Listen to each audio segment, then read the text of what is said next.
हक़ समझता हूँ, इसलिए कि मैं जहाँ तक मैं जानता हूँ इस मुल्क में जो सबसे बड़ी ऑर्गेनाइजेशन मज़लूम लोगों की है, जो चाह रही है कि हर कच्चे पक्के घर में उसका संदेश पहुँचे और तमाम मज़लूम इकट्ठा हों और इकट्ठा होकर इस मुल्क में भी इंसाफ के कायम करने की कोशिश करें। और आप जानते हैं कि अमन इंसाफ के बग़ैर कायम नहीं हो सकता। इसलिए आपका हक़ है कि मैं ज़्यादा तफसील के साथ इस बात को आपको समझाऊं। अटलांटिक ओशन से लेकर अरेबियन सी तक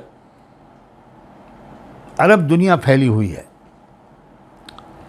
और फ़लस्तीन हमेशा से इस अरब दुनिया का बहुत ही इम्पोर्टेंट और कहा जाए तो मोस्ट इम्पोर्टेंट हिस्सा रहा है।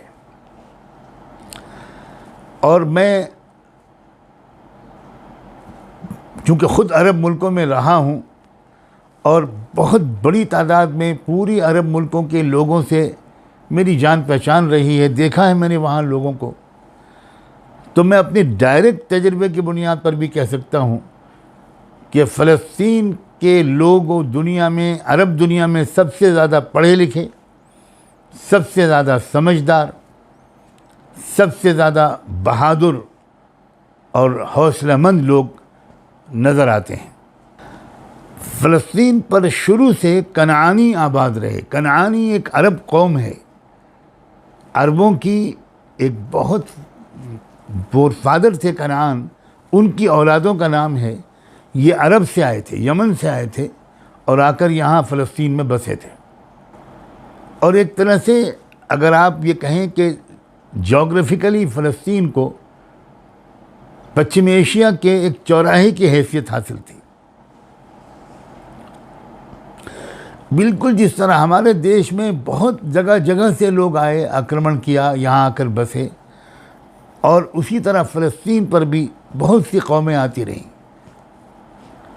फैसानी आए, हेब्रिव लोग आए, इब्रानी लोग आए, यूनानी लोग आए, ग्रीक्स आए, रोमन आए, पर्शियन आए, बहुत सी कौमें यहाँ पर आईं। और उनके आने के क्या क्या उस वक्त रीज़न्स रहे थे, उनकी तफसीलात में जाने का तो इस वक्त नहीं है।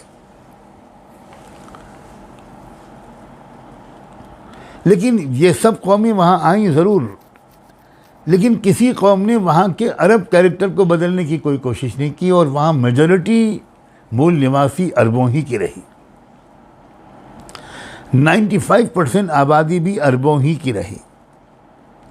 बिज़नेस हो, लेन देन हो, समाजी रिलेशंस हों, हर लिहाज से, मज़हब और धर्म के लिहाज से भी फ़लस्तीन अरब दुनिया से जुड़ा रहा। इसीलिए हमारे ज़माने के बहुत ही मशहूर हिस्टोरियन गुज़रे हैं, प्रोफेसर आर्नल्ड टॉइनबी। उन्होंने अपनी एक मशहूर किताब है उनकी, जिसमें वर्ल्ड हिस्ट्री का उन्होंने मुताला किया है। उसमें उन्होंने लिखा है कि मुझे अपने उन हमवतन अंग्रेज़ों की समझ पर हंसी आती है जो फ़लस्तीन पर यहूदियों का हक़ तस्लीम करते हैं, अधिकार मानते हैं। 1800 साल के बाद यहूदी अब ये कहने लगे हैं कि ये सरज़मीन उनकी थी, क्योंकि उनके बुज़ुर्गों ने वहाँ कभी 70 साल तक हुकूमत की थी। ये भी एक बात आप मैं बीच में कह दूँ, भूल न जाऊँ, बहुत इम्पॉर्टेंट बात है कि धर्म का ताल्लुक़ किसी विशेष ज़ात से नहीं होता। धर्म तो कैरेक्टर का नाम है। खुदा हमेशा जब वो इंसानों को अच्छी ज़िंदगी गुजारने के आदेश दिया करता है, आदर्श ज़िंदगी गुजारने की, तो उसमें वो लोगों को इस पर उभारता है कि लोगों, अगर तुम इन आदर्शों पर चलोगे तो तुम दुनिया में सबसे अच्छी कौम बनकर रहोगे, तुम दुनिया में इज़्ज़त के साथ रहोगे, और दुनिया से जाने के बाद उस मरने के बाद वाली दुनिया में भी तुमको इज़्ज़त और सुकून और जन्नत मिलेगी। लेकिन बार बार ऐसा हुआ है कि उस थोड़े दिन के बाद उस धर्म की तरफ अपनी निस्बत करने वाले लोगों ने ये महसूस कर लिया कि ये हमारा नस्ली हक़ है। चाहे हमारा कुछ भी कैरेक्टर हो जाए, चाहे हमारा ईमान भी कमज़ोर हो जाए, ख़राब हो जाए, हमारी आस्था बिगड़ जाए और हमारा जो कैरेक्टर है वो बिगड़ जाए, मगर चूँकि हम फ़लाँ नस्ल के हैं, फ़लाँ ज़ात के हैं, तो इसलिए हम तो मोक्ष पाएंगे, हम तो निजात पाएंगे, हम तो ये है। बिल्कुल जिस तरह ब्राह्मण सोच है,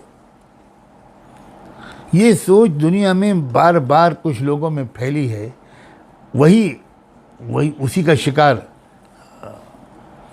ये लोग भी हुए जो अपने को यहूदी कहा करते हैं। 70 साल का एक छोटा सा अरसा मिलता है जिसमें उन लोगों का फ़लस्तीन पर राज हुआ। उसके बाद उनके अंदर बिगाड़ आया तो खुदा ने उस जगह उस राज को उनके हाथ से छीन लिया, दूसरी कौमों को वहाँ पर भेज दिया। अगर यही फ़लसफ़ा मान लिया जाए तो अमेरिका पर तो मौजूदा अमेरिकनों का कोई हक़ नहीं है,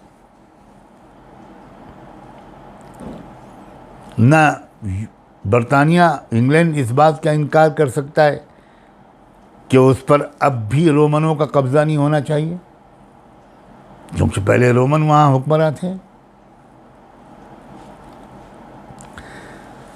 ये जो दावा है ज़ियोनिस्ट लोगों का, ये बिल्कुल गलत है। अगर दुनिया में इतने पुराने नस्ली लोगों के अधिकारों को मान लिया जाए तो ये तो फिर पूरी दुनिया में अनार्की फैल जाएगी। खुद हमारा देश भी उसी का शिकार है। ये जो मौजूदा फ़लस्तीन का मसला है, ये शुरू हुआ है 20वीं सदी के बिल्कुल शुरू से।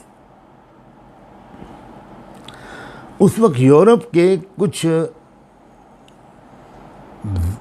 ज्यूज़ ने ऑस्ट्रिया के एक ज़ियोनिस्ट जर्नलिस्ट थियोडोर हेrzl जिसका नाम था, उसकी रहनुमाई में एक फ़ैसला किया कि इस फ़लस्तीन में कुछ यूरोपियन यहूदी जाकर आबाद हों। मैं ख़ास तौर पर आपसे कहना चाहता हूँ कि यूरोपियन यहूदी। ये फ़ैसला इसलिए नहीं किया गया था कि ये फ़लस्तीन की सरज़मीन से ज्यूज़ को कुछ ऐसा मजहबी रिश्ता और धार्मिक लगाव रहा, जैसा कि मिसाल के तौर पर हमारे देश में बौद्धों के धार्मिक स्थान हैं, सारनाथ है, गया है, तो दुनिया भर के बौद्धों को वहाँ से अक़ीदत है।